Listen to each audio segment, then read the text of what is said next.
I am live and I'm going to put the camera here on its stand. This is a little finicky. Is it staying? No, it's not. No, it is. I got to set it up a little more closely. Here we go. Awesome. So as always, it's been a little challenge to set this up. And now I have to figure it out. How do I connect this live stream to the channel? Because what is happening is the usual catastrophe. When I try to make a live stream, so far I found out that it is extremely cumbersome, and I bought a new camera to do it, and it wouldn't do the live stream. And I also bought a Logitech webcam. Hey, hi Torsten, you found it. This is awesome. Good morning. And the webcam wouldn't do sound and video at the same time. It would just do either one of them. And the weird thing is that it's not a hardware problem, but it is a software issue, and it's a concretely a YouTube issue because computer recognizes everything. Even I do Zoom through Chrome, no problem. And when I try to run it through YouTube app doesn't do it. So let me share the link for the setup thread. Okay, so now everyone can join in, and let's wait a few minutes until everyone is here. And now I just have to go back because I'm looking at my computer down here and to see the comments. Let's see.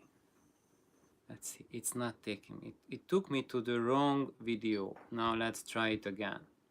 It's not so easy. Okay, I show this is here. Now go to the link. I close the other windows. Okay, now I see myself there with a nice time lag. So hi Gerald, good morning, servus. And let's see what can I do here. Okay, thank you, Nali. I had an alarm going there. So anyway, this has been a real challenge to set up this video, and I really hope that by now it will be okay. As many of you have noticed lately, the video and sound quality of my regular videos has improved quite a bit, I hope so, over the past few weeks. And the reason for that is that I bought a real camera. So before, I always been doing my channel with cell phones, and I've been doing it with my old phone, which died because I used it every day to make videos, and the demand was too hard on the battery. And I kept on changing the batteries, so I bought a new battery. I changed it myself, and after the 5th battery change, I said, okay, now it's time to get a new cell phone. So that's what the new cell phone's been for the past about a year or so. But as many of you have noticed, the sound, the volume is not loud enough for many of you to hear. And what I have noticed is that the sound quality is junk. And yes, my voice is audible, but if any kind of music I try to make, if you remember the Rush video where I try to share about how the phase is mixed up, so like the different instruments are recorded on different phase, and I posted it, and you kept commenting, I can't hear anything, what's wrong? Because I flipped the phase. So I record it in one phase and I flip the other phase, so some instruments flipped. So in one version the drum was correct, and the other version the double bass was correct. and you said like, I can't hear it, and then I listened to it like, hey, I can't hear it either. And then I had to figure out the hard way that this camera is doing something to the sound, just processing up the sound, mixing it up so that it becomes a jumbo, and then the videos don't sound anything like what I'm recording. So that's why I've been totally resisting those urges and those request to shoot sound clips, because it doesn't make any sense, because what you are getting is garbled garbage. So that's it. And so what I've done is that I went for now and got a nice new camera. So this is a nice M50 Mark II. It's a Canon. And I absolutely love it. It's really fantastic. It's a joy to work with for making videos. Um, and also it takes really nice still shots, so I will be able to do some nicer thumbnails than just my face, in the beginning of the videos. Of course, all of that is much more work, and making these videos, it takes the same time, but downloading them and after that uploading them is a chore. So the cell phone videos that you have seen, they uploaded in like 20 minutes, no problem. But these new videos, these camera makes are humongous in size, and because of the higher quality, and it takes like at least an hour, sometimes 3 hours to upload the video. So it's a tremendous drain on my time and resources. And also the camera, it's not just the camera. I also bought a stand for it and lighting equipment, which down here I'm not using them. That's why I'm up there in the blue room, because that's where the soft boxes are set up to provide lighting. Because if you have a camera, it's nothing by itself. You need lighting, the lights to work. So now downstairs I just have an IKEA light just shining into my face, like blinding my eyes right now. But at least you see me. If I turn it off, can you see me? Maybe, I don't know. So just text him, which is a better option, because if you can still see me without this blinding my eyes, then maybe here you can still see me, right? At least now it's not shining into my eye. Actually, eye, the right eye. I'm actually now I have not even looked at the new text. And Gerald asked, uh, "Professional YouTube, you start testing commercial gear?" No way, no way. I'm not going to start doing that. No commercial gear testing on this channel. I really don't want to do that. About thank you. Better without the light. That's fantastic. Uh, and one more question. Better now or now? Doesn't make any difference. So I'm just turned off the light. Awesome. Thank you. So now I'm getting the overwhelming support for not blinding myself. Thank you. I think that's because we have the natural sunlight coming in. So now it's morning for me. It's 8 a.m., 8:17. And usually when I make my videos, then it's night, late night. And then I need the extra light that I can get upstairs. And the tough bit with that is that this whole thing, that the camera, the lens and everything, all the gizmos, gadgets, also I have a microphone that I can stick right here when I shoot with the camera. That costs a lot of money. That costs around $1,000 total. So that's something that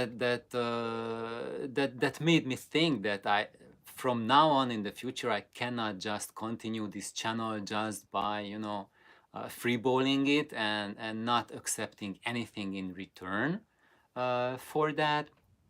And that's what I was thinking about. Many of you have suggested a Patreon. I looked into it, and it just seemed a little bit complicated for me, and I want something that makes that does not ask like exponentially more time investment, which I don't have.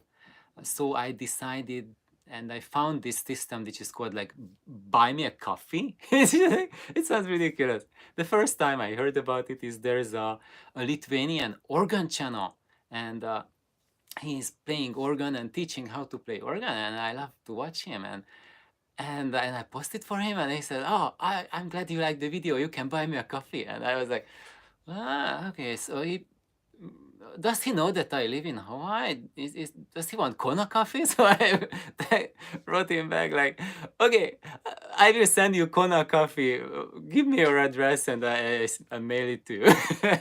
And he said, "Oh no, this is the electronic thing. Just here's the link. You can send me the money for support."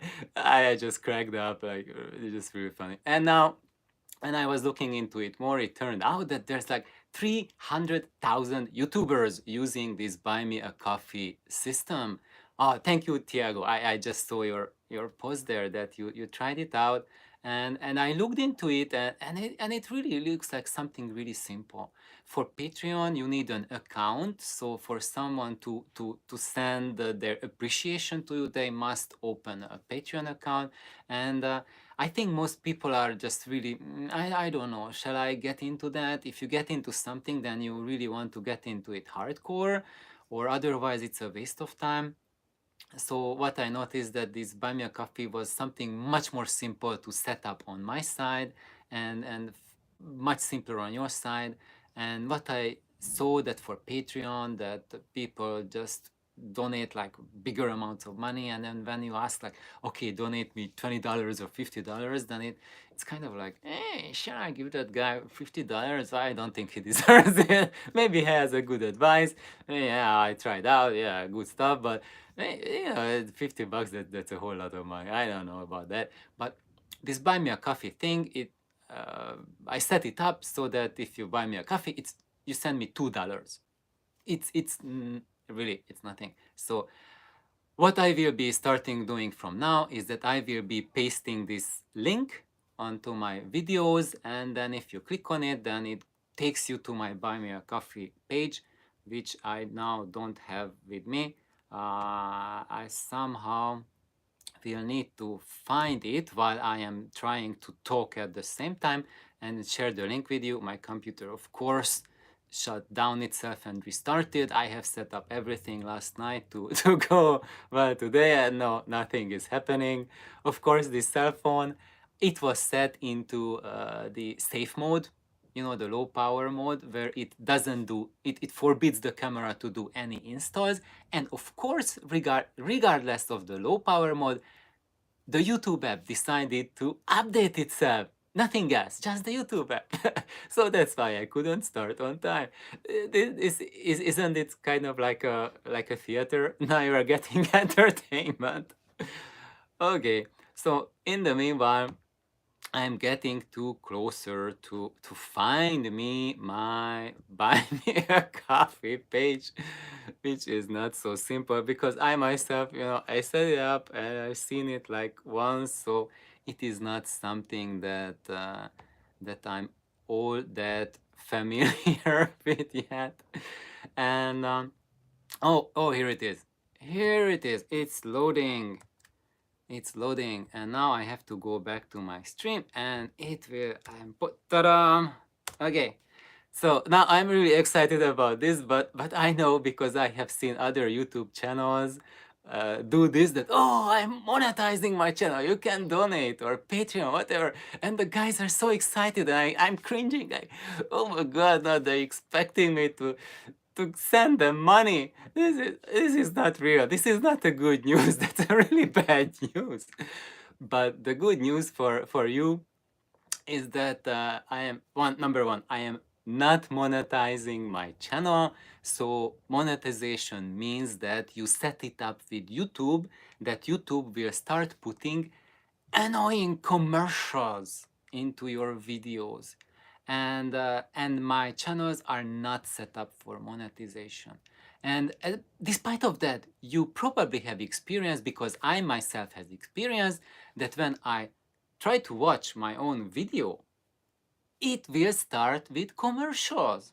What's going on? So what's going on is that YouTube decided to just put commercial in front of non-monetized videos to make money for himself or herself. I don't know the gender of YouTube. So basically that's what's happening. YouTube making money on non-monetized channels. So my first thought was that, okay, I'm just going to monetize it because YouTube is making money on it anyway. It should just go into my pocket, not YouTube's pocket. But the problem with monetization is that if I decided to do that, then what YouTube would do is put much more commercials in it and make my videos unwatchable, because it's not just a commercial in the beginning of it, it's two commercials in the beginning, and every 5 minutes or so, two commercials more. And I have like 20-minute long videos. Even now, the average view time of my videos is 5 minutes. So the average is this 5 minutes. If it's littered with commercials, maybe it will drop down to, I don't know for how long, because there's many of you watching the whole length. If every 5 minutes it gets interrupted by a tirade of commercials, it's just screw it. I'm done with this guy. And also, I intend to post a few music as well in the future.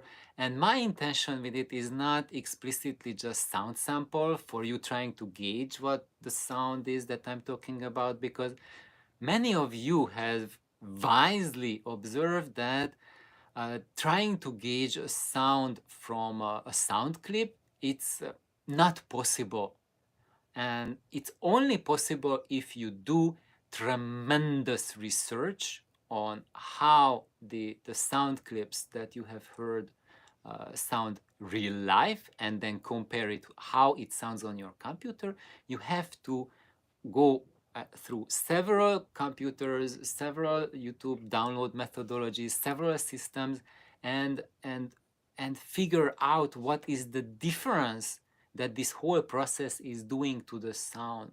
And when you understand what are the transformations from a real sound that you have with an audio gear in a room, how that gets transformed through a recording, and then digitization, and then uploading to YouTube, and then you downloading from YouTube, and then it goes through your deck, your playback setup, which might be your computer beepers, cell phones beepers, headphones, whatnot.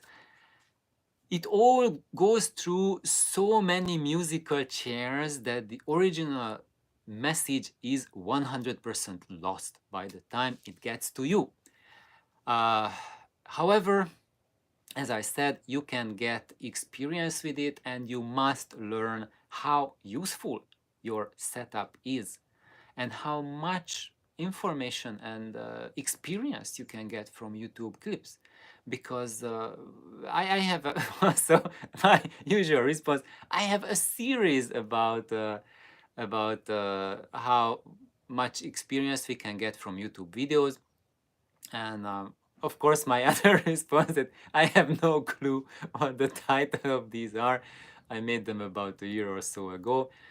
And don't worry, guys, I will remake them. And because I kind of know what I said, and I can now say it better in a more concise way, because I have more practice in thinking and saying it. So do not despair. I will share my thoughts on that.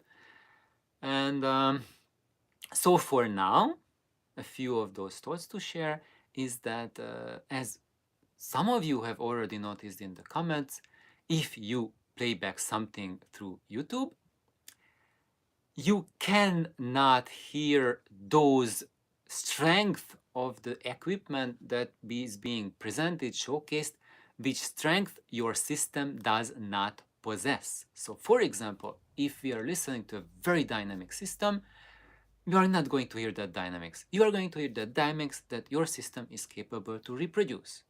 If you want to hear textural resolution, you are not going to hear that textural resolution. You hear that textural resolution that your system can produce.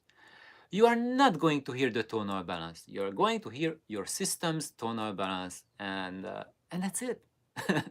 so, so that's why, for example, when I'm listening to clips, what I notice that basically almost every audio system, playback system, has very strong personality.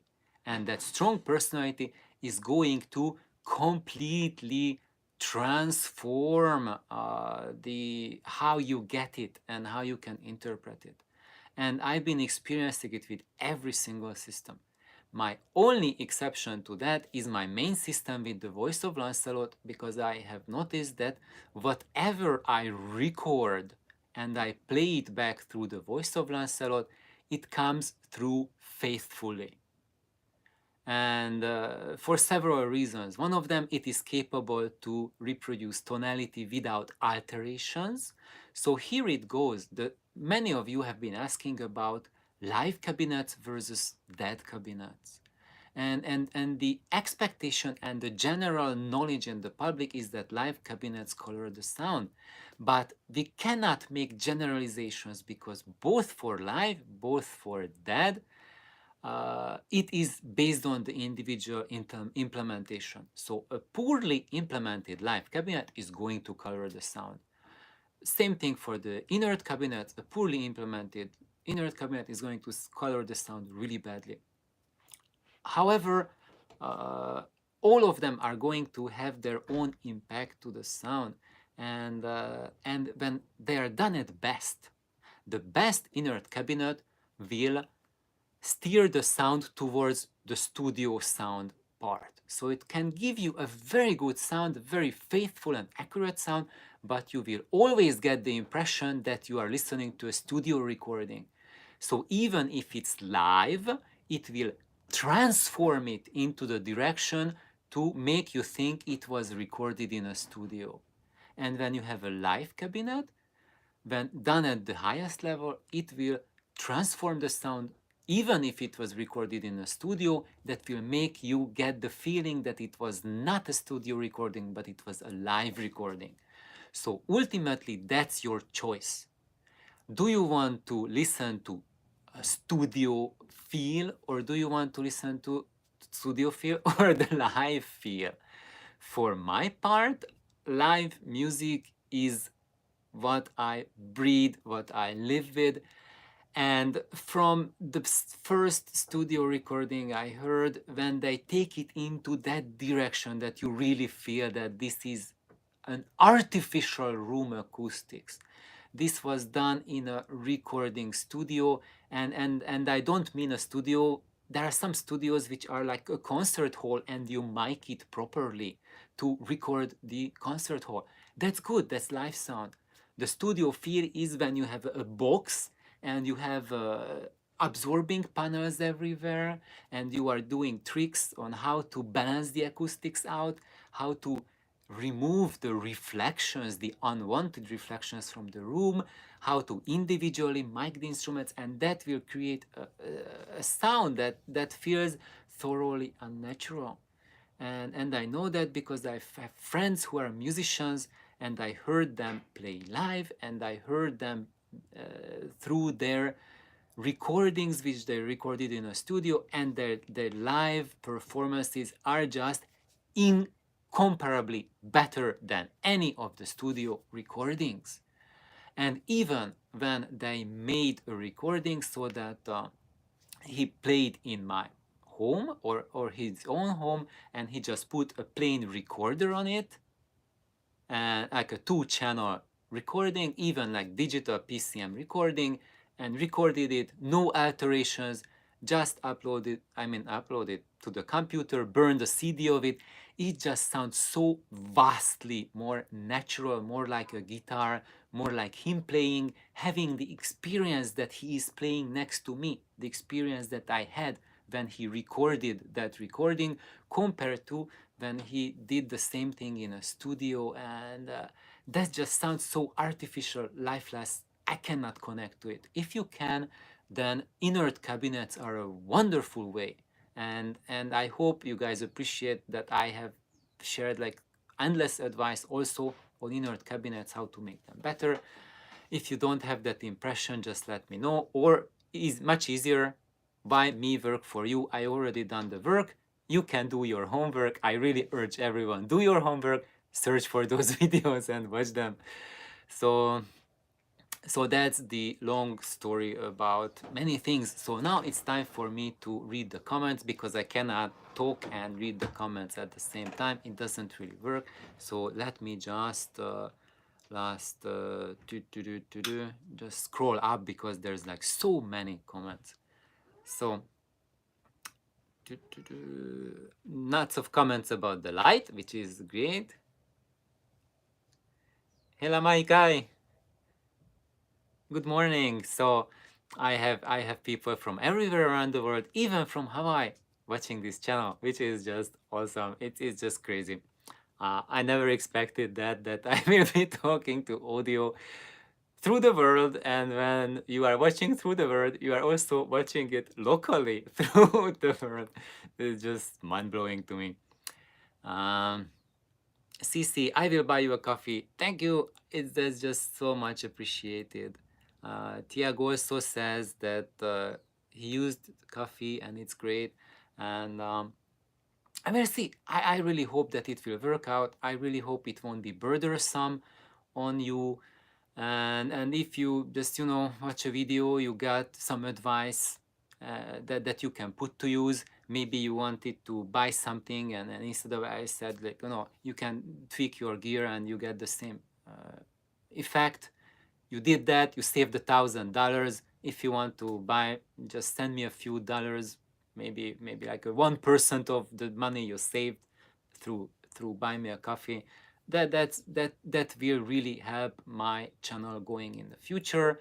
And I did really this buy me a coffee thing, because at this point, because I put so much investment on the channel, both money and time wise, that I am in need of your support to have this channel continue in the future. And uh, and and uh, and and really, this is only buy me a coffee if my advice to you work, and you did find that, okay, this is he is sharing me something that helps me on my journey. Then I have given you something, and if you want to give back to me, I really appreciate, I really welcome it. So, oh, Klaus was saying that I haven't been interrupted by commercials during your videos at any time, but it will happen sooner or later, so just monetize and on any required commercials. So yeah, so I will do that. So if YouTube will keep on littering my videos with commercials, then I will monetize it. If it doesn't make any difference for you, then then why let it? So what the information I'm getting from the YouTube community is that YouTube started doing this, that peppering people's videos with commercials for their own. And what they say is that small channels like mine, they add very little commercials, but once someone gets more popular, more views, then they will add more and more commercials into those videos and channels.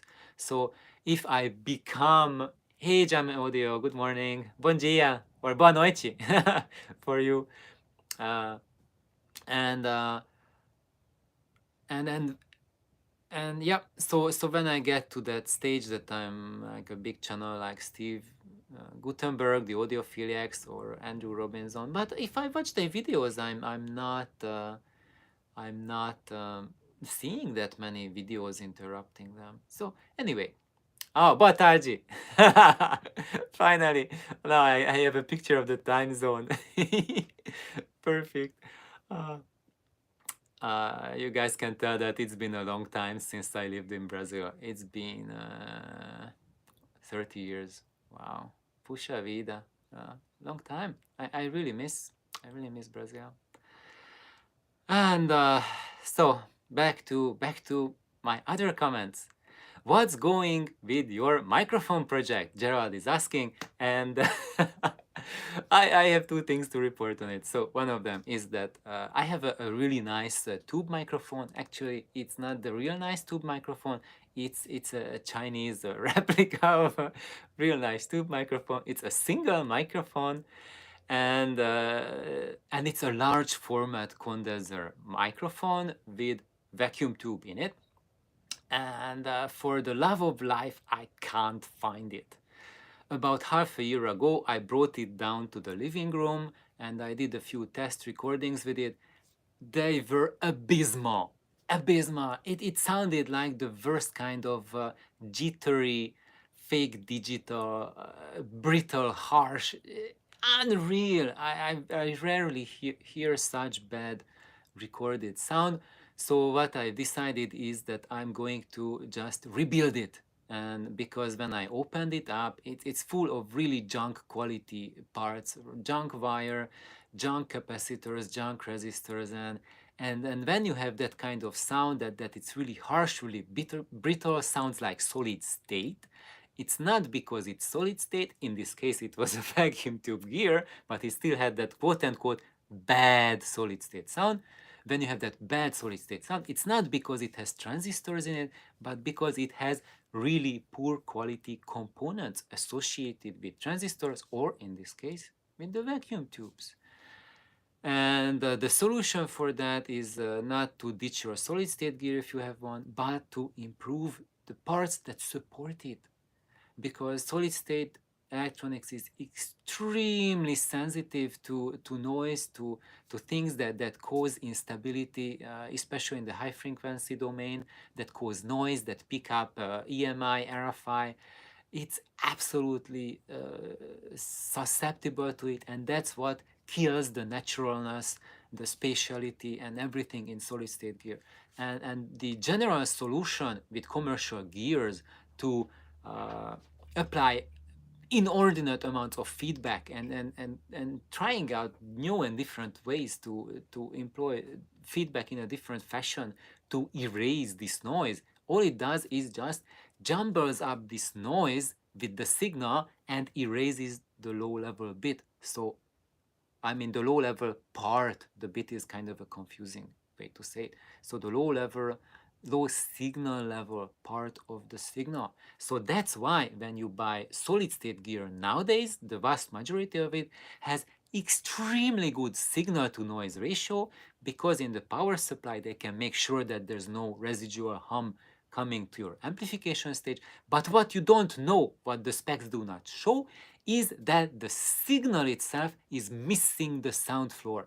The signal part does not reach down to minus to that 0 dB level. You have maybe 125 dB signal to noise ratio, but you really have like a 60 dB useful region of that, where you have signal. Below that, it's erased, it's nothing, and it sounds so crystal clear and so punchy and so everything, because you are missing all the fine details from it. And when you go towards a topology that doesn't erase that low level signal, that's when the eyes just shut up like, oh my god, what's happening here? Why does this sound so different? And why does it sound like a live person? That's why, because there's that low level detail. That's what makes things sound live and natural. And so that's my part of the microphone story, is that for the love of life, it's in this big metal silver box and I can't find it. It was in my living room. Nelly has been looking for it. I've been looking for it. It's nowhere. Poof. So anyway, when I find it, I will crack it up for you guys on the camera. I will modify it. I will share what I'm doing to it. And of course, I will try to make a test recording before the mods and the recording after the mods to show you guys what's the change between them and how it affects. So that's my microphone project, but I also have another microphone project. I bought a small format condenser microphones and I just build my microphones from scratch. And I think that would be more interesting for more of you guys, because those are really cheap. For a dollar, actually for $3, I have bought a condenser mic each, and for an additional $3, I thought I'm buying a mic each, and I received 100 condenser mics each. So for $10, I bought 300 condenser microphones. What on earth? So I have now an endless supply of microphone condenser capsules, and then I can just build as many as I want, but not that my time will allow me to build. I already cut up actually 3 blocks of wood as the base for the mics, where I will plug the condensers in. So that will be another project to build a little condenser mic from scratch, and I will build one that will be unamplified, so it will get the signal out, and you can plug it into a recorder. Actually, what I will do, I will plug it into my Tascam recorder, which has condenser mics built into it, but it has a really high noise floor. So when you listen to my videos, there's a shh, there's a hush in all of those videos, and that's not coming from my gear, that's coming from the Tascam recorder. That's the high noise floor of the recorder coming through, and that's why I want to build an external condenser microphone so that I can plug it in, and it will give a much better signal to noise ratio, a much better dynamic range. So that's another thing, and I'm slowly progressing with it, and I have a dream to make an upgraded version of it. So where I put a vacuum tube inside, so it will be a tubed condenser microphone, and I will make it really simple, not something like a copy of some famous something with all kinds of feedback networks and 1,000 parts, each costing a fortune. No, I want to build something the simplest possible that will give you a means to record voice and music in a way that is enjoyable. And then you can share it with your friends or YouTube, whatnot. So that's the idea. And I'm going to use unusual vacuum tubes, which are unusual because people don't know about them. And as a result, they are dirt cheap. And dirt cheap vacuum tube doesn't mean it's a junk vacuum tube. There are excellent vacuum tubes which are unknown. And if you know the vacuum tube world, the main factor that drives the price of the vacuum tubes is how well known a tube is. Of course, between two vacuum tubes, there are vast differences in the quality of manufacture of the vacuum tube and how good they are. But that was the question, that how expensive was it to manufacture the vacuum tube when they made it. Of course, it's going to impact on the price somewhat, but those vacuum tubes that were manufactured to a high quality but did not gain popular interest, their prices are still way down. And those tubes are the ones that I'm going to pick for this project. And let's go back to the comments. Next comment. Also, Gerard, what about the FF125WK chassis, or how we say it here in the US, cabinet? So, as many of you have been following, I have talked about the Jean Hiraga's Le Petit loudspeaker, which is roughly like a pretty big bookshelf speaker that you put on a stand that has a tiny 4-inch or 10 centimeter driver, and it's still making a sound that if you are, let's say, a violinist, you will appreciate, provided you have a, a system that is able to provide it with balanced natural sound. And how can you have such a system? That's why I created my channel, to provide you with advice to guide you towards there. And why I'm emphasizing that is because if you just plug the Le Petit to a generic mainstream system, you can still appreciate some aspects to it, but you will also find serious limitations. And I don't know about your tastes. There will be many of you who don't care about that, and you who will still think that the Le Petit is still for the money you put in. There's nothing that you can buy for that money that comes even close, and I can almost guarantee that to you. that's the case if you are an audiophile and then you have audiophile needs, that is, sound quality is important to you and it's not just making any kind of sound for the lowest amount of price. So basically, Jean Hiraga's Le Petit project was to provide a very high level of refinement in the most cheap, most basic to build package possible, so that if you are an audiophile but you don't have the means to shell out big money for a great sounding loudspeaker, then with very little time and very little money you can still have loudspeaker that you put in your room and you will be happy with it for life. And then you can just put on your music one after the other, listen to it. And it's not specialized to a certain genre of music. You can play anything.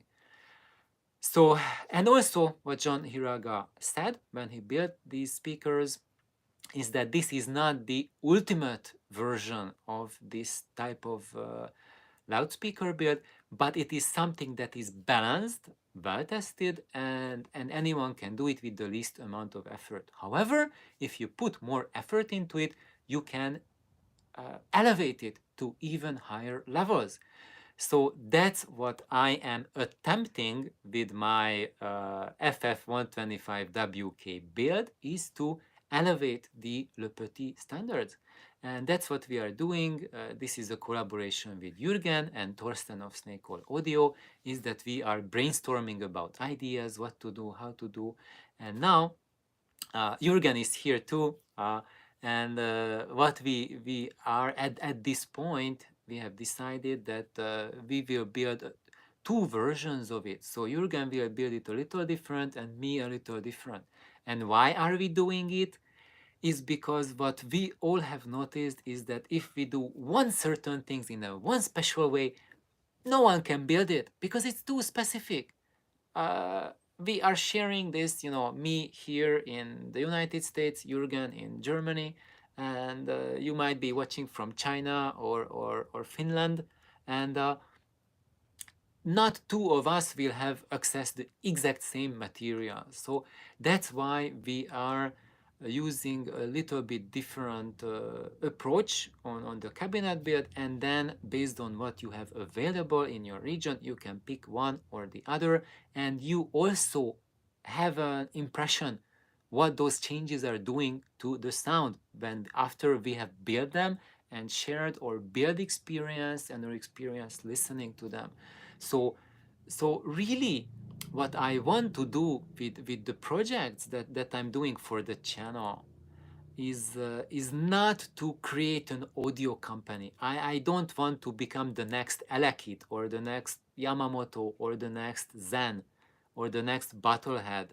Uh, these are all companies who are well established. They are making kits. They are making wonderful kits. They have fantastic following, and and and I support as an audiophile, as a DIYer, all of them. What their initiative was, what they're doing, and what they're doing. Just putting full time of their effort into those efforts.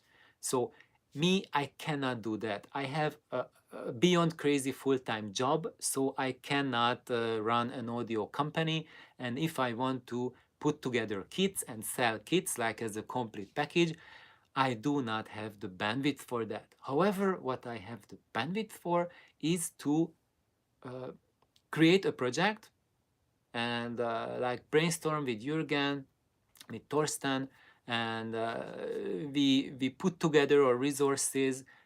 Jürgen got me the drivers, so here they are.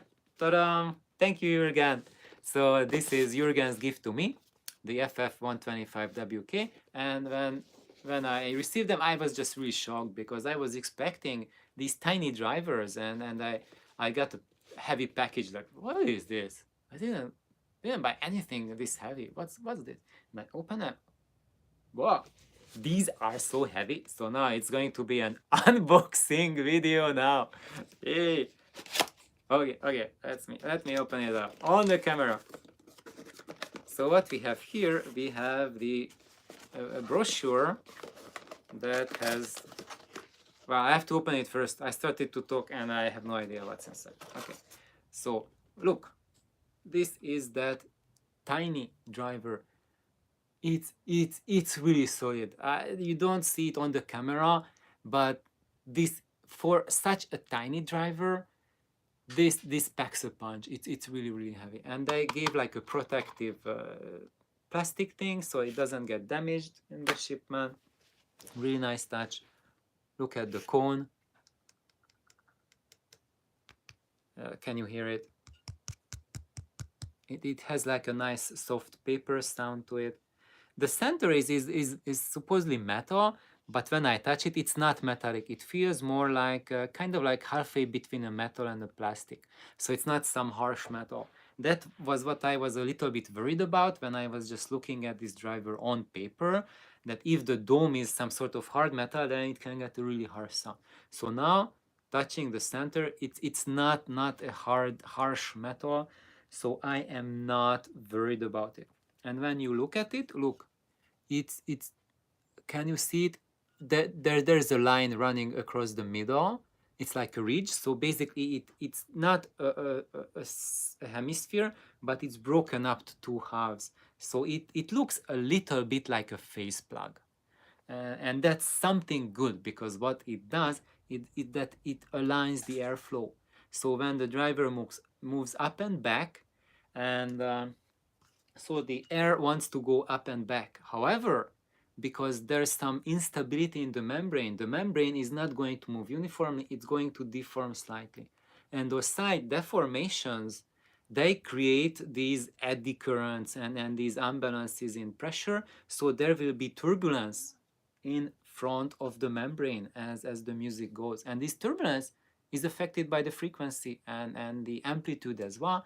And this thing that there's this division, that it's kind of like an artificial phase plug that helps to align the airflow, to break it up to two hemispheres. And also it's called a Helmholtz resonator. So we are breaking up a surface to two even areas. So the resonant modes are for that center, that metal piece, are not that metal trying to warble and wobble randomly, but it's going to break up so that the two halves are wobbling like this. So you are not getting a three-dimensional mess, you are just getting a 2D mess. So it's cutting down that resonance a lot. And supposedly that's what Fostex has done to the cone itself. So the cone in itself, in its construction, has these Helmholtz resonators inside. So when the cone is breaking up, it's going to give you that controlled breakup. And that's something important. And you would say, oh, that's awesome, that's great. And I say, yeah, it's awesome and great, and it's going to make a big difference. So what about you guys who have bought drivers, which would be like 99.999% of all drivers in loudspeakers that do not have Helmholtz resonators in them? You can add a Helmholtz resonator, and you just get that tape, that transparent tape, that type of tape. You just get a sliver of it, like a 1 millimeter long, thick piece, about half a centimeter long, and stick one here and stick the other up there. And maybe it look a little bit nasty that you have a piece of cellophane attached to your drivers, but it will, because of that added weight, it will change the resonance pattern of the membrane to break it up to two hemispheres. And if you don't want that ignominy, to suffer that ignominy that you have that piece of tape on the front, you can tape it in the back, but good luck for that, because it's hard to reach. And you have a chance to poke through the driver. So one thing, now I don't have to worry about that and go to the expense of spending maybe 0.005 cents on a piece of tape, which after a while might fall out. Actually, I have it on some of my drivers, and even after 20 years they don't fall out, so that's perfectly fine. But anyway, here they have done something more serious than me just sticking a piece of paper on it. They have done testing, serious testing and measurement to establish which are the best spots, exact spots to put those resonators inside the cone, because it's a double layer cone. You can see it that the inside is a whitish color, you see, and the outside is gray. So there's like two different materials. Both of them are fibrous paper-like materials pushed together. And so that's about this project, this baby loudspeaker project. It's still continuing to be a very cheap, very affordable project, and of course it's not so cheap when you think about the $20 plastic box speaker, but I don't really, but it's not at that level. So it's at a very, very different level. So for those of you who don't understand the difference between those levels, and you don't mind, and you are happy with the sound of a Bluetooth speaker that has plastic case and a piezo in it, or I don't know what, and just stream MP3 from your phone or through Bluetooth, and you are very happy with that, then I say that don't even waste money on anything else. Just listen to music. That's perfect. There's no rush. But if you, and then that's what I notice myself too, that I am perfectly capable to, even if, oh sorry, I'm kicking the stand. Uh, so again, with my other foot. So what I've noticed, that even if I listen to music through my cell phone or through, at work, through my computer, I'm perfectly happy with it, and I can enjoy anything. That's, you don't need a refined stereo system to be a music lover. That's totally unrelated. But what I have noticed, that when you have a system that's capable to read more into the music and just give you not just the basic envelope of the sound, so that your brain has to fill out a million gaps to create an image, how to relate it to actual music that you heard in your life. uh, but you are getting more of that, then your brain has the opportunity to build a much more complex picture out of it, to give you much more complex ideas, much more vivid ideas. And that's why I got so hooked into the audio, that as you, for me, my progression was that the ability to create sound reproduction that ignites my imagination, ignites my soul more and more. And it can be done to a degree that when I started my audio journey, when I heard audio equipment, which were the most expensive equipment at that time, the experience that they gave me, the way they inspired me, what now I'm getting is way beyond that, way beyond that. And that's why I did this channel, to share my journey, my thoughts with you, so that you can also progress along this road. And I cannot give any fixed recipes for that. What I can give you is the mindset and the mentality, how to achieve it. First, how to recognize that what is your goal that you want to reach towards, and then how you go about it, because all of us, we start from very different places, and we have very different ideas in our mind that we want to achieve. And what you need is the tool set and the skill set and the knowledge to get there. You might not need to be able to build audio equipment. You just need how to recognize that there's a synergy, how there are different families, languages that audio gear talk, that you can put together yourself, and how to keep consistently in one road. That's what I'm sharing on this channel. And yeah, so what I intend with this loudspeaker project, with this FF125WK, is how different it would be from the original Lepati. I want it to be a version of Lepati which can give you more of natural instruments. So for example, if you are listening to violin, or guitar, or if you are listening to human singing, then you will get more of the emotional content from the recordings than what you are getting with Le Petit. And if I am successful with that, then this project is successful. I don't know if it will be as good as Le Petit, and it's for you, for everyone to decide how good it is. And I don't even want to kind of like beat the Le Petit. It's just so silly. I think Jean Hiraga did something wonderful with Le Petit, and that's it. That's Le Petit. And I'm going to give you. I've been thinking about the name. Jürgen been thinking about the name.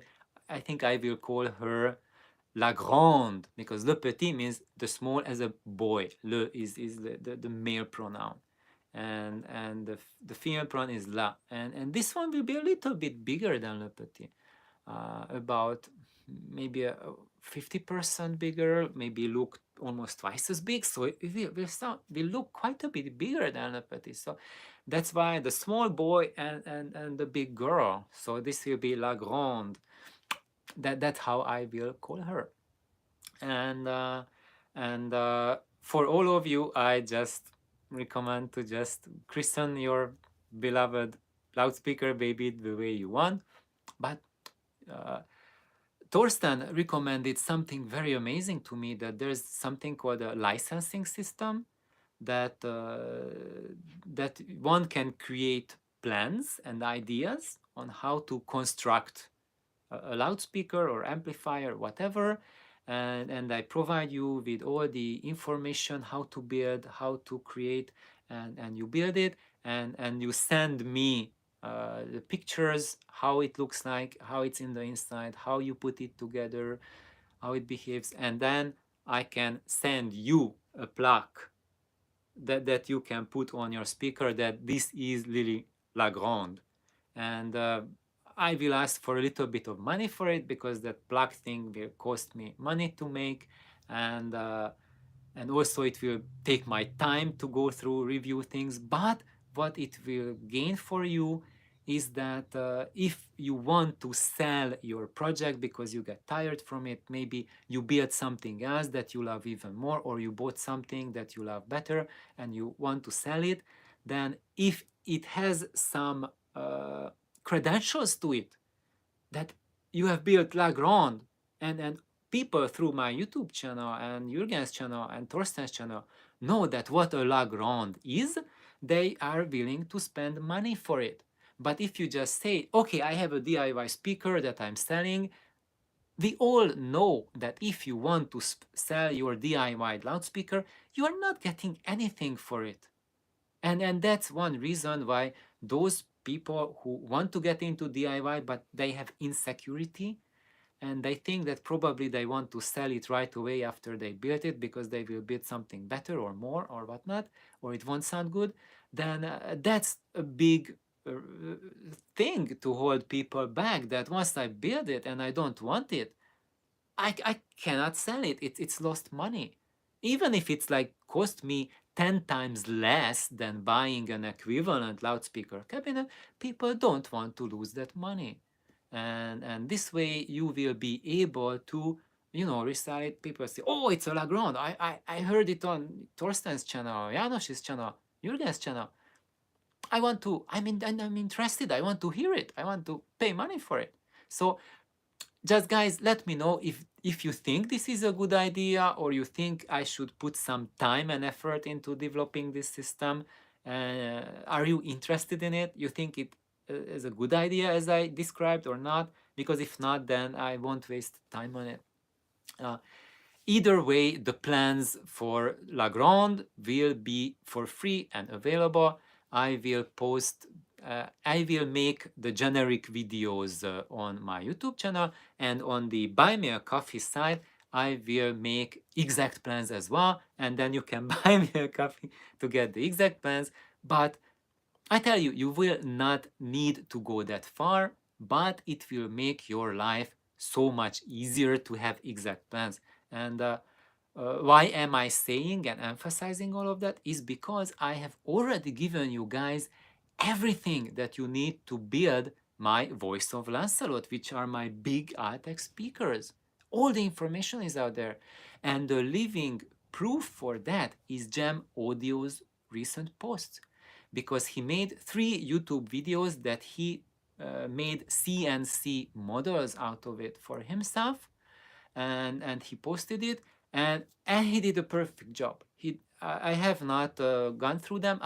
What I will do is I make a video and I will go through your CNC models and I share my comments on it. For now, what I can share, I am extremely impressed, and and and that's it. This is what I wanted to see on my channel, is to have people who are seriously taking it seriously what I share, and they think about it and they build it. And that's what Gem Audio is doing. He did an excellent job, truly excellent. I am amazed. And that's what Edward is doing. Edward Brockman, he made his YouTube channel based around his Voice of Lancelot build. Fantastic. As you guys see, all the information is out there, and if you want, you are willing to put the extra effort, willing to go the extra mile, it's out there, you can mine it. What I'm going to add in the Buy Me a Coffee as an extra is that once I have the La Grande build, I will make blueprints for it, that you can donate some little money and get the blueprint for yourself.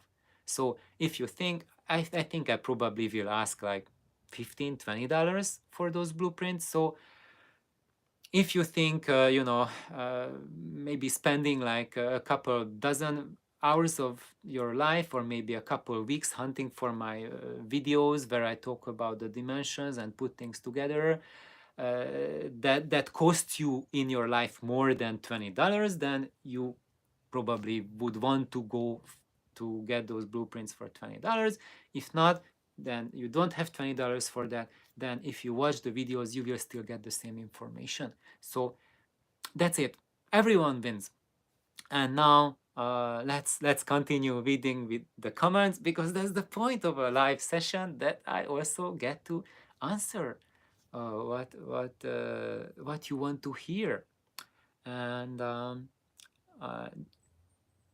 and Nick says to Gem Audio, fantastic video. So Nick, you have seen it.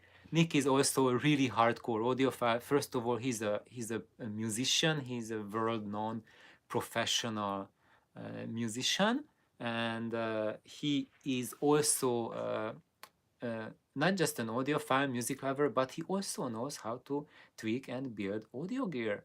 And he has a mentor, Greg, and who also has his audio channel on YouTube on modifying guitar amps and things. And so I see, or you see, I also see, there's just a really wonderful team here who are really putting in really hard work on their audio gear, and all of you are reporting really amazing success, and that your music listening experiences are taken to the next level where you have not expected it before. And Gem Audio, hi Thiago, I've been looking forward to talk to you. That's it. That's the other thing. Like both Gem Audio and Thiago, they are both from Brazil. Hey, I love Brazil. Because of my past, I lived in Brazil when I was younger, and I so love it, and I so missed it. I have a little brother, and when we moved back to Hungary from Brazil, for years he was crying that, Mom and Dad, when are we going back home? Like, no, we are home. No, Brazil is home. So that's how things are. And when I meet people in the world, and I talk to them, uh, and people who are world travelers, who traveled all around the world, and know how people are from many countries, I have met many people who say that, are you from Brazil? I think you are from Brazil. So it had a big impact on me living there. And one of the best things that you can get from Brazil is musicality. Like, music is so much part of life in Brazil. One thing that people don't know of uh, is that when you have pop songs, popular songs in Brazil, when you listen to Beatles, you do not listen to Paul McCartney singing it and the Beatles playing it, but it's uh, groups of Brazil playing it, and they are singing it in Portuguese. And every pop song, it's being redone in Portuguese, and more often than not, they are better than the original versions. Deeper soul, deeper musicality, more passion. It's just I miss it so much. It's just wonderful. So that's why I have many friends who like listen to those typical, Brazilian jazz type music with singers and musicians from Brazil, and it's just fantastic. And once you get sucked into that, once you experience it, it's just one of the big pleasures in music, in recorded music, that you can have access to. Uh, so does Kintaro have the microphone? And I don't see Kintaro now. So Nick was asking it. So Kintaro, he is my boy cat. So I have two cats. You think that it's one cat because they look so much together. So if they are sleeping and curled up, I can't tell one from the other. I have to, is that you, Kintaro? And if it's Machiko, then she looks at me like, not Kintaro. Why are you calling me Kintaro? So one of them has a long tail, that's Kintaro. The one with the short bushy tail, that's Machiko. And that's the prime way of telling them apart, really. But if they hide it, then you can't say it. And also, Bachi is more stocky, like she's a really fat little girl. She's my La Grande, my big petite fille, my big daughter. And but if she curls up, cats are like really flexible, and you can't say whether it's a long cat curled up or it's a fat cat just curled up. They look the same. So Kintaro is much more leaner and much bigger in size, but Machiko just packs up the rest in weight, so they kind of weigh the same, even though Kintaro is a much bigger cat, but Machiko is so much fatter. And anyway, so that's it. So I think Kintaro doesn't. I see the microphone there on my little table. Unfortunately, I cannot use it because it plugs into the camera, so it has a microphone jack, and that's why you are getting the much better sound quality. But now I'm doing this through my cell phone, so you're getting the usual junk cell phone quality sound. I tried to make it work through a Logitech webcam, but then it would not allow sound and video at the same time, and it's a YouTube problem. Or I tried working through my iPad, and there it worked, but the sound was so quiet. I had the volume all the way up, barely could hear anything. What's going on? The only thing that works is this phone. That's it. But for the phone, I cannot set up a stream and then start it. It's like stream and start. That's it. So that's why I did this really cumbersome thing that I had this live feed video where you could find it days ahead, and then there I posted the link to the new one because I had to do it right now. So for now, this is my only way to do live streams in the future. If someone has a suggestion how it can be fixed, that I have this Logitech 920 webcam, and I'm using Chrome as a browser. I could use I have Firefox as well and Edge as well, but use Chrome. And through Chrome, if I use Zoom through Chrome with that Logitech webcam, it has perfect sound, perfect video. So there is no hardware, no software issue. And within the same Chrome, when I use YouTube, then I have perfect video, but there's no sound. Or if I have sound, the volume is barely audible, barely minimal. And it's not the camera setting and it's not the browser setting, because the another application, another app, the Zoom, works perfectly. So, and I yesterday I've been troubleshooting through in online, trying to find answers through YouTube and Google and whatnot for 3 hours, and I didn't find anything about this subject. Everyone talks about how does it work when you don't have anything, when you have driver issues, when you have hardware issues. I have none of that. This is a strictly YouTube issue, and there's no word about that. So if one of you has experience with that, please let me know, because that would be vastly easier for me and also more convenient for everyone if I could use that bloody camera for the purpose that it was purchased. And it's not just, I can use it, for work, Zoom with my colleagues, but it would be nice to use it for the videos, because I can use the built-in microphone, the built-in camera of my laptop for Zoom. It's not as good, but my colleagues don't mind. I can talk about cancer through. Uh, I don't need high quality sound video for that, and my picture is just one of the small ones. There's like dozens of my colleagues together. It doesn't need high sound quality. It's just a Zoom meeting. Anyway, uh, going more comments.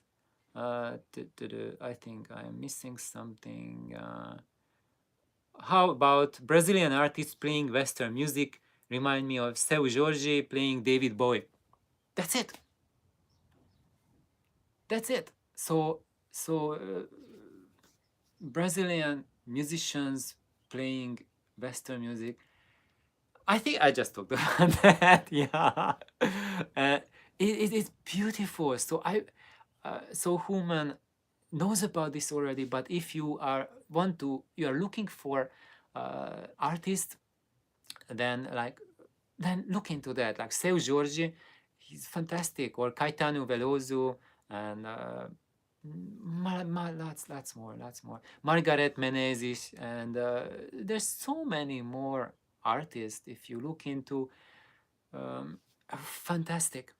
Bola Seci, and I was listening to a Lansik iconic video clip here on YouTube, reminded me why I love Brazilian music so much. And that's it. Once you find it, this is a treasure. It is a treasure. And I have a Brazilian collection on my record shelf, so I have like a whole section for Brazilian music.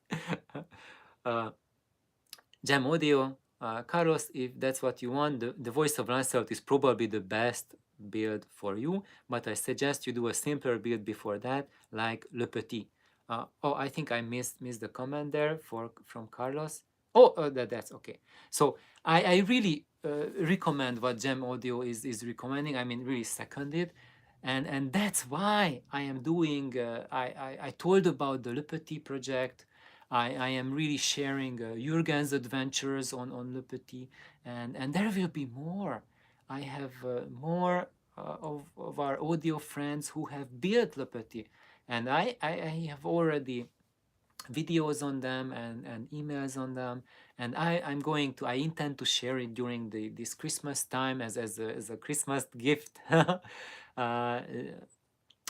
John's Le Petit, and it's beautiful. And what John has done, it's really crazy, because he also has voice of theater. He had also an A5, and he has made a comparison, that he made a sound sample with the Le Petits with the same gear as with the A5. So you're going to get a comparison between A5 and Le Petit in the same room with the same gear. How about that? It doesn't get any better than that. So lots of fun things coming up, and what he was sharing with me is that the Le Petit comes really close to the voice of to the voice of the theater. He gets that kind of mid-range, that kind of naturalness, that kind of sound that you get from the voice of the theater. And my voice of the Lancelot is the wall. That's my way of bringing the voice of the theater to you in a way that it is more suitable for the living room. It's not just voice of Lancelot, but as you have suggested, voice of living room. So just the way that I'm going to present my own Le Petit version, La Grande, as my way of interpreting and bringing Le Petit to you.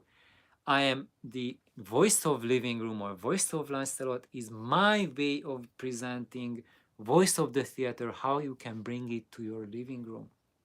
And some of you were able to build voice of Lancelot or voice of living room uh, with drivers you had access to, and which were Altec drivers, or like Edward, what he did, Altec and Electro Voice and Gem Audio. I think you did Altec and JBL, right? I think you used the JBL compression driver with it, and but that's still in that category, and you either need to score those drivers or have access to them, and that might be kind of like inaccessible for many of you. So that's one thing that I want to uh, pay more attention in the future, is to bring you a voice of Lancelot idea with a more affordable driver component. And we already have an idea cooking with Jürgen, and he will build it and he will present it to you, which will be a loudspeaker that is similar in size as the voice of Lancelot, and it will be presenting you something similar that it can do, working in a mechanism close to the how the voice of Lancelot or voice of living room works, but with drivers that are affordable. So that's one thing, and that's also one of the things that I got from the single poll that I had, that you want a project with an 8-inch driver or so, with a simpler cabinet that you can build, and that's going to be it. And but other than that, before we run away with our horses, or if you don't want to wait and you want to build something for yourself right now, you can't wait, then and you want to build something that has that character that the voice of the theater can bring to you, can present music to you in a similar fashion, then what I really recommend is the Voigt pipe. I have shared my Voigt pipe dimensions with you twice already. I'm using now the Cube Audio driver at the FC8, and so if you want to build that, I cannot under or over recommend them, because they will give you just something truly astonishing that I personally think you cannot get that kind of sound from any loudspeaker cabinet available, and at any price. And part of it is because they do not have a cabinet sound. And you say, of course they are in a cabinet, but it's, I would say, they don't have a box sound, because when you have a boxy cabinet, they always have that boxy character to them. And because these Voigt pipes, they have the triangular shape, it's a triangle, it's not a box, they're missing the boxy character. And they have less box, less cabinet coloration to them than most open baffles I heard. So let me just reiterate that again. They have less of a box sound than most open baffle speakers have. And I've been thinking about many ways how to build a traditional cabinet that looks like a box, and I cannot think of a way to better the Voigt pipe. And this is something really crazy, because the Voigt pipe, that's the very first serious loudspeaker cabinet built, that was built with the exact purpose to have an acoustic based cabinet for a driver that is of acoustic support. This was created in the 1930s. early 30s by Paul Voigt. And to my knowledge, it might have been, maybe it wasn't the very first, but it was among the first, maybe the first loudspeaker cabinet that used the cabinet expressly to support sound. Because at that time, everyone was just putting a driver in a coffee table. So all those early radios, early speakers were the cabinet in it, that was just a way to present it somehow to the customer. And at that time, people bought furniture. So they basically built a furniture and they put a driver in the furniture. Those were the cabinets. And to my knowledge, the Voigt pipe was the first one where the driver was not put in a furniture, but it was put into a loudspeaker cabinet. And then all of the loudspeaker cabinet that followed, they built on this and they tried to improve on it. And yes, they succeeded in certain things, but what I noticed is that progress is not something linear. When you gain something, you have to give up something. And if you build these void pipes today with my recommendations, then I cannot think of a better cabinet with a single driver than the void pipes I built.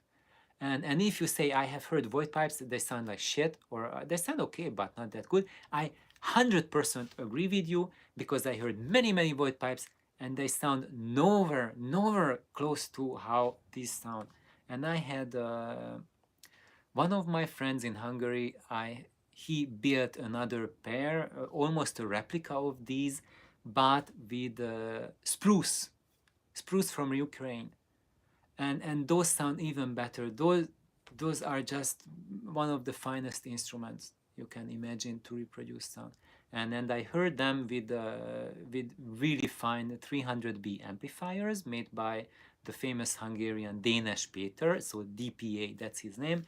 And he made things like does not mass manufacture stuff. It's a one-man thing. He's a master transformer winder, and he makes astonishing audio gear. If you can find one coming up on Etsy or something, only place you can find is it in Europe. If you can find DPA gear coming up, buy it right away, because whatever you are paying for it, if you want to buy something commercially equivalent to it, 10 times or 20 times the cost, that's what they are worth. And it's just astonishing. And what people say, there are some, for example, weaknesses that are perceived from most commercial 300 BMs, that they don't have good bass control, they have that magical mid-range but bloated sound or something. So that DPA single-handed 300 BM did not have any of those weaknesses. It had astonishing, fantastic controlled deep bass with the single driver void pipes. So that's when experience comes to play. So DPA is like one of those guys like Sakuma in Japan, or Kondo-san. So these kind of people who have like really high level of thinking and of audio gear and system synergy. And in general, if you have a 300B amp and you already love it, then you need to build one loudspeaker, the Voigt pipe, because the single driver Voigt pipe plus 300B, that's an unparalleled magic. It's just completely, will just teleport to a completely different universe. So, so much talk here. Anyway, let's get back to more comments. Oh, Gem Audio says, Janos, I can help out with La Grande plans. I can make out all the graphic material. Thank you. This is something, muito obrigado.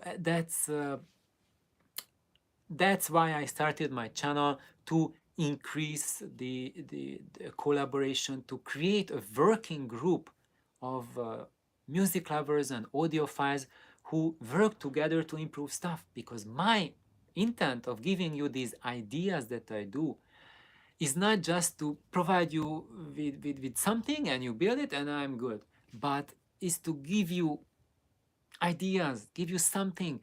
And I always providing you with something that you can build upon. So I'm not giving you ideas and projects which are capped, which are limited, and you cannot go beyond that. Most of the gear that you buy on mainstream, that's my big beefcake with them, is that they are severely capped or handicapped. And if you want to go beyond the limitations, you can do certain tweaks that I can share with you, and you can quite a bit make them step up, but you will be ultimately reaching a hard limit that you cannot go beyond. And with these projects and ideas I'm giving to you, they allow you an exponential increase or improvement in refinement, and just such a change in your audio journey that even like a couple years in the future, when you look back, you will be just saying like, I cannot believe this. Like, so when I started my audio journey, uh, when I was a couple years into it, maybe like 3 years since the time I had a a solder station in my hand, and I had nothing, no knowledge of electronics, nothing at all about anything in audio. 3 years after that, when I went to audio stores and I listened to equipment that 3 years ago I thought they are the dream level for me. And maybe 20 years later I will be able to afford that sound. When I listened to that sound, I thought, that's really crap. That sounds so much worse than what I have at home, what I built for myself. Oh my God, I can't believe it. What's happening? So this is what I want to share with you. That's the journey I'm taking you on. And I'm so glad that we have just an amazing team coming together here, and that's what I want to have, and share with you, to have this grow with us, and hopefully, I don't know, maybe this Buy Me a Coffee platform will be also help to concentrate this effort there, and to list like those things which are most practical, most useful. How, I don't know. Anyway, we shall see.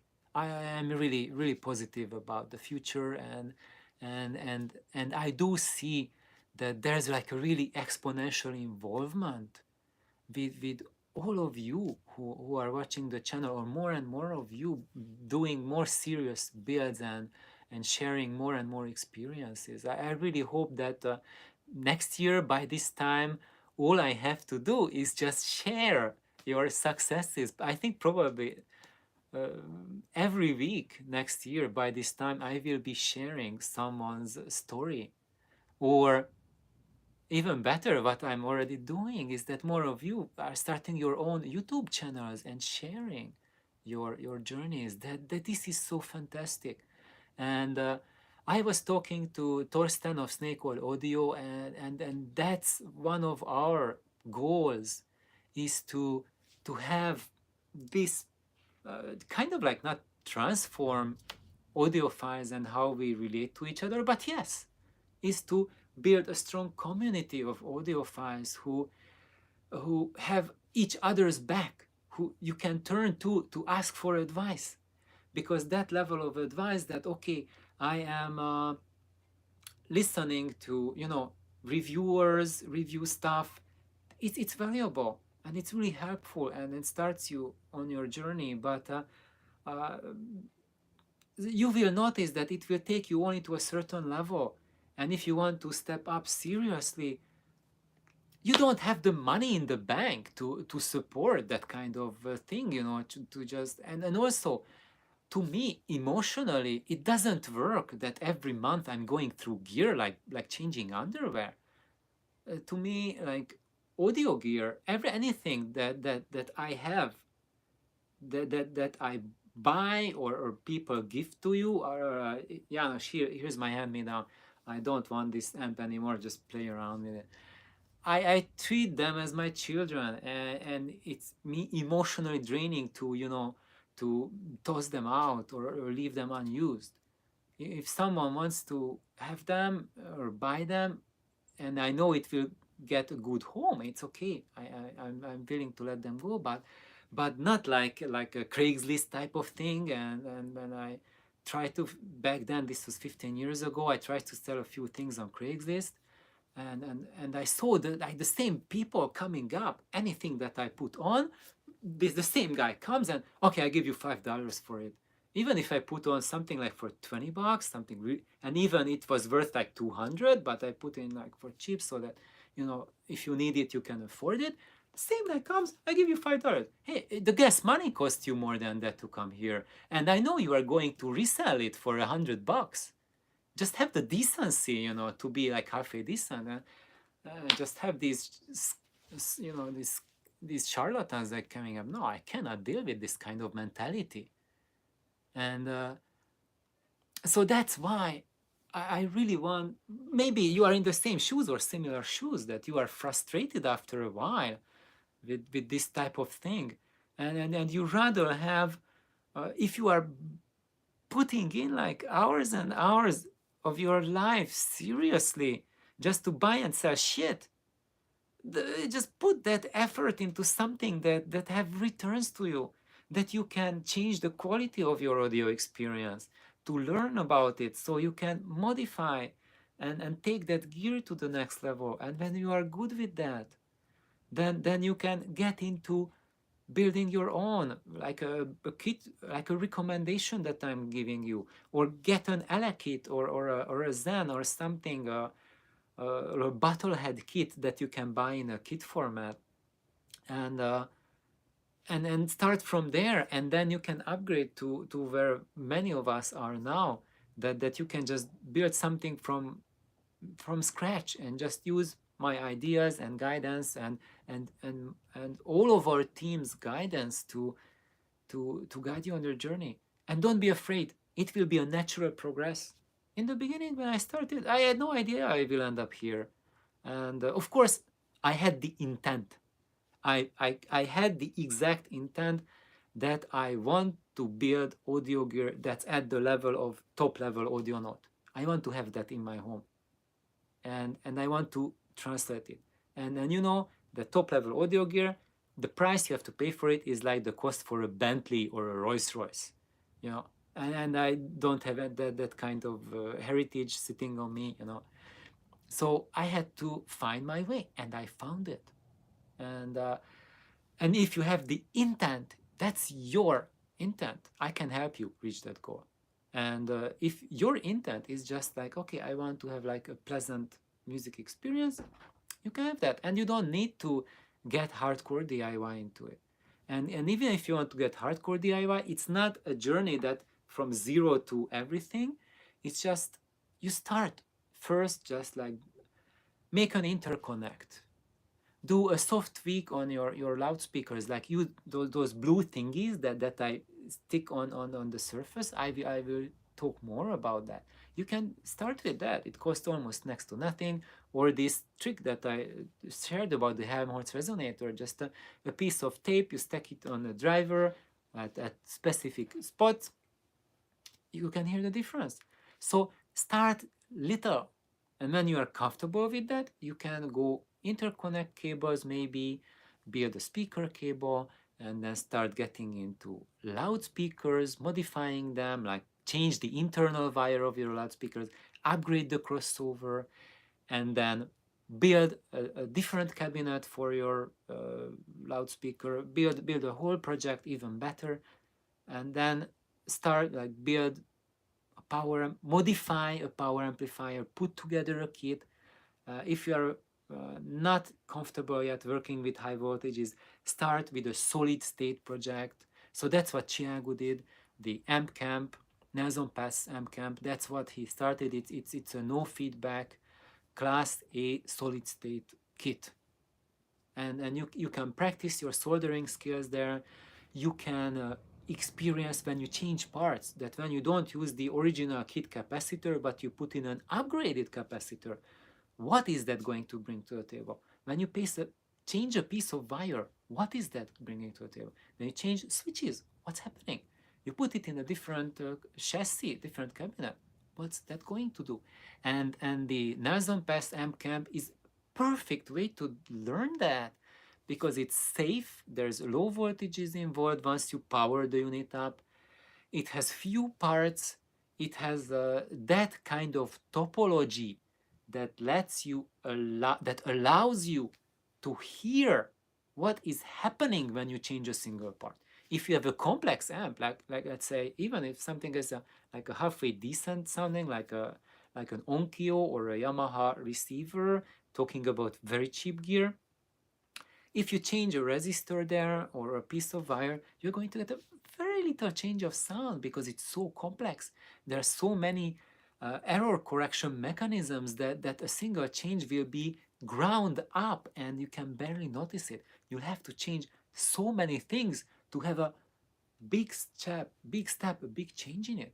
But in the M camp, you do not have these correction mechanisms in it. You have a direct, clean sound, and the slightest change you do, you will hear. So that's how you can make your skills and and experience what's going on. And once you are comfortable with that, then you can step up into higher and higher voltage vacuum tube gear. Step one of the vacuum tube stuff is that Darling amplifier project that I'm recommending, that I have made a bunch of videos on it and I will make more videos, is because the Darling amplifier, that's the that's the next step after the Nelson passes amp camp. So you can also use it to work out basic soldering skills. There's very few parts, even fewer parts count than the amp camp. Super easy to build, but you have to create your own chassis. You have to, those kind of things. You have to create your own layout because it's point to point wired. There's no PCBs in it. So that for some of you might be more complicated. For me, it was less complicated because I learned without any electronic skills. So for me, figuring out how to work with a PCB, it was, I don't know. For me, it looked more complicated than point-to-point wiring. Point-to-point wiring is so simple, you know. You have one thing, another thing, connect it with a piece of wire, solder, done. And the only thing you need to know is how to route the wires, how to do the wiring. And I will share that with you. I already have shared with that with you, but I can repeat that again. And the Darling amp, that's probably an amplifier, a tube amp that runs on as little voltage as possible for good sound.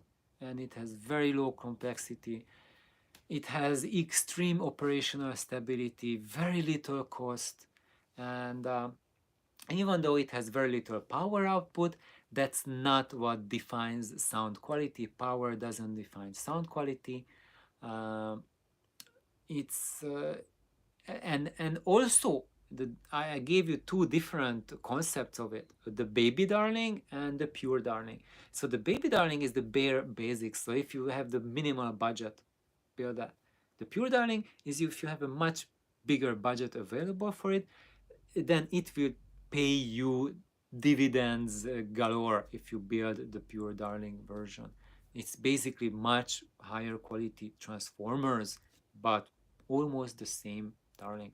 So the baby darling is essentially Bob Danielak's original darling with current parts. That's what I shared with you. So that's not my idea. That's Bob Danielak's original darling. That's how darling started, and you can continue with it with current parts. And the pure darling is my take on it. So it's not 100% same as Bob Danielak's, but it's still 100% darling as far as darlings go. And then what I also will share with you, and I promised when I shared the Darling project, is the what I'd call then the electric Darling. And I called it electric because it runs almost at double the voltage compared to these two Darlings. So instead of 260 volts or so, this is like a little over 400 volts, around 400. So that's definitively not a starter project.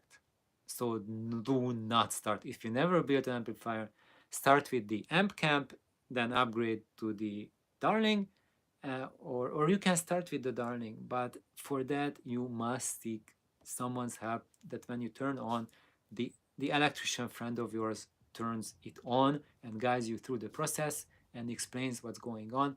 You must not just do it like you are a young kid watching this video, like a 15-year-old kid. Oh, this is, I built this.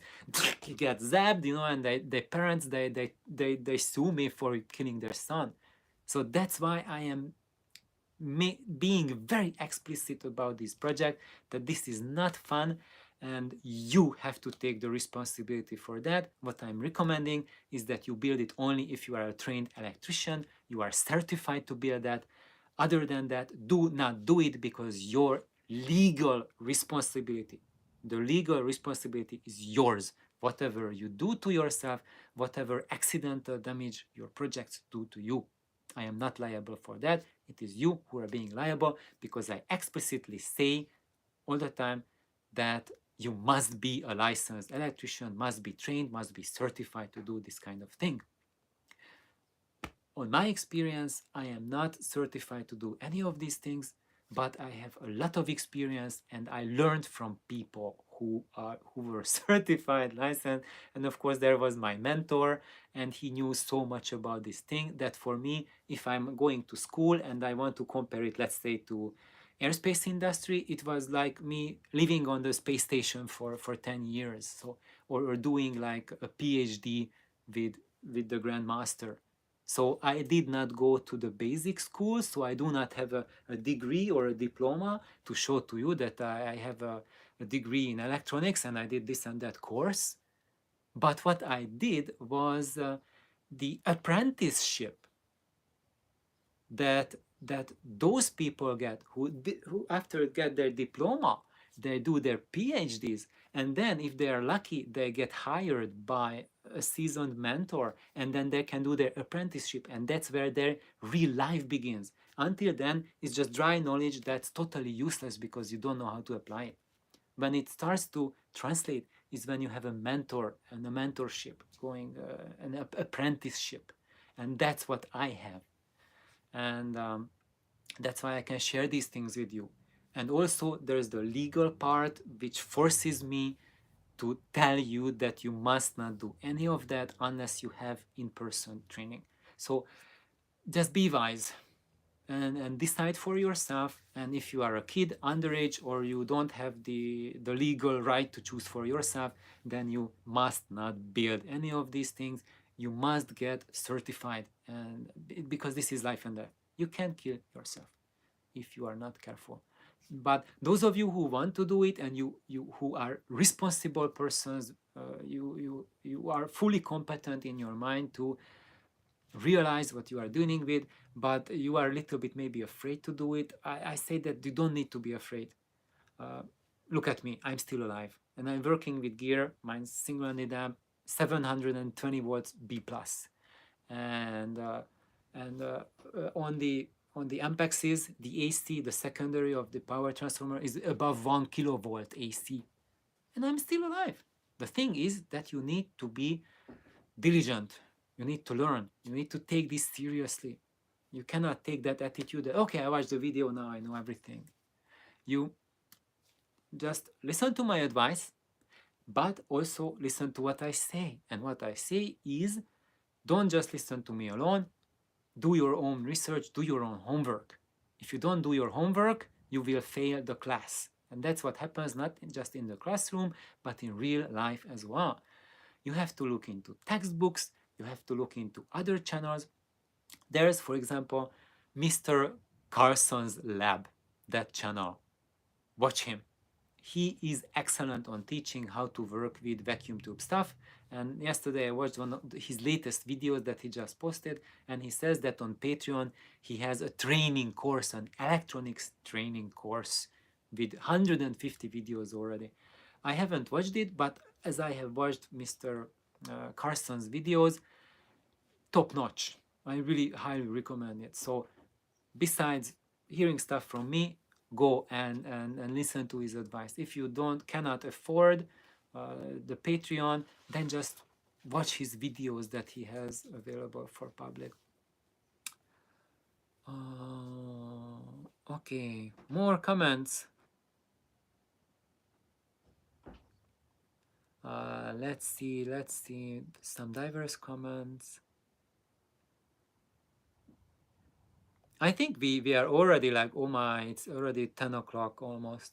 So I think it is getting time to kind of like wrap it up. And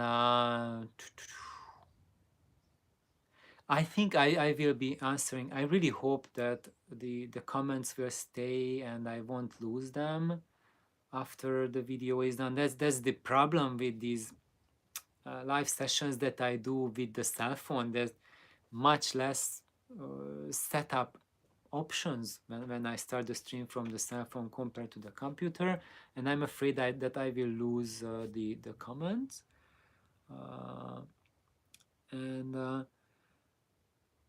and and I really hope that they stay on, and I will respond to your comments. In I think once we are done, the regular comments will be open under the video when it gets exported or placed up on YouTube, available after the streaming, and then I can type in there.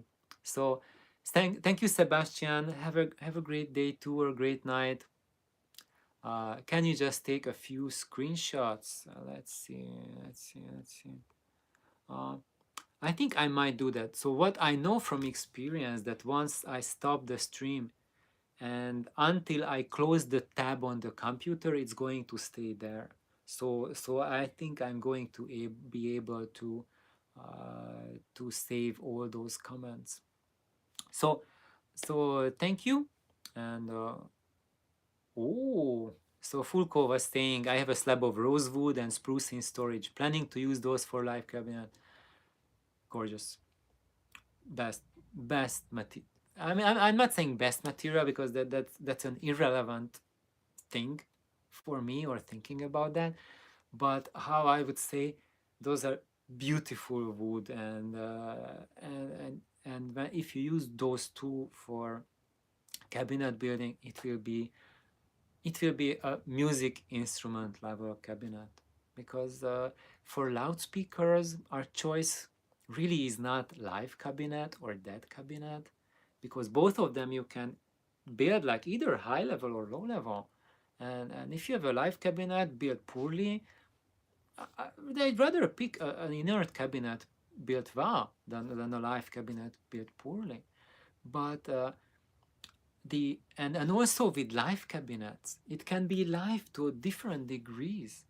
But what I have experienced is that the main difference is not deadness, the amount of deadness or the amount of liveness, but but what is the material that is used to build that cabinet. That is all that counts. Is it some sort of synthetic, inorganic material, or is it organic? And if it's something synthetic, something you don't see any music instrument using that material to give you sound, then what you get is a loudspeaker that is voiced for something that doesn't exist, that cannot be and will not be reproduced. And when you have a natural wood, natural that has organic fibers in it, then you will have something. You will have a liveness to the sound, a character, the same character that instruments bring to you. And for those of you who say, "Oh, I don't want to build my speaker to sound like a violin or a guitar," and actually, if you build it to be a speaker cabinet, it will never sound like a violin, never sound like a guitar, never sound like a piano. So what I meant by this is that if you play, for example, a cello, it will not transform your cello into a piano, or it will not transform your saxophone into a violin. So that is what I'm getting for many comments, is that people are afraid that if they build a live cabinet that uses the principles that a piano uses, that a violin or an upright bass uses, what I'm doing with my speakers, or what an organ pipe uses, how it works. I'm using those principles, and I have to say that it will not take your sound to a direction that it will, let's say that your saxophone will sound like an organ pipe. No, it will not. Or your saxophone will sound like a violin and you are getting crap like that. Not at all. It's kind of the exact opposite. My voice of the Lancelot are the only loudspeakers I ever heard that do not add any personality to the sound. Because when you get like a totally inert cabinet, like Funschwerker type or Magico type, it's not something accurate, or not. It gives you. I mean, to me, to my ears, it's not accuracy. It's, if you listen to violin through that, it hasn't. It doesn't. To me, it doesn't sound like a violin. What's going on? And it does have a character that it puts onto everything you pay. And in the beginning, when you first hear it, bah, big eyes, wow, fantastic. But if you live with it for a year, you turn it on, you hear it right away. Oh shit. And that's what I've been getting with every single loudspeaker so far. That I'm, the more I experience them, the more I can pick out their character. These voice of Lancelots are the only exception to that. The more I hear them, I'm not getting any more character with them than I had in the beginning, and I'm not getting any more tired with them. I'm just getting like experiencing them more and more and getting more and more excited about them. And that is just fantastic. It's something that never happened to me. Well, I've been always very enthusiastic with my Voigt pipes, but I knew that they have a character, and I live with their character, and I was totally okay with it, and it's fine, and it's a beautiful thing, but they have a character, and that's what many, or not many, a few voices say, that, oh, I don't want that, I don't want a character, and that's all right. If you don't want it, you don't want it. But if you choose a dead cabinet, you are not choosing that what you want, because they still have a strong character, a very, very strong character. And if you listen to it in a showroom, you might not recognize it, but if you live with it for an extended time, you will realize it. So I hope this is a little nice ending for this live stream. So thank you for tuning in and listening. And wow, so many more comments. Uh, so oh, one more. Snake Oil Audio, Torsten, I will read it. Tall Boy from Hiraga is a Voigt pipe too, isn't it? Ah, actually, Torsten, I don't I don't recall which of Hiraga's is Tall Boy. I have to look into that. And yeah, I would be really, I'm really curious. Now you really piqued my curiosity. and uh, and actually, I would be surprised really if Jean Hiraga did not play around with Void pipes. So so thank you, Torsten, for that. That's something a nice thing to follow up. And I just my eyes just opened up. So thank you, everyone. Thanks to you. Thank you, Torsten. Thank you, Gem Audio, Nick, Carlos, everyone, Thiago who joined in. Thank you, Jürgen, and have an amazing day. And this was our live session, maybe the last live session during the year. Maybe I try to make one for New Year's or end of the year. I will see. I will get really busy in the next couple of weeks. What I'm planning for myself and with Jürgen is that between Christmas and New Year's, that's when I will build La Grande, my Le Petit, and I will share that with you. I hope I can do those videos quite close to real time, or a few days within I'm making those videos, and that's what you can expect in the future. So thank you. Bye team, bye folks. Have an amazing day or amazing night. Bye bye.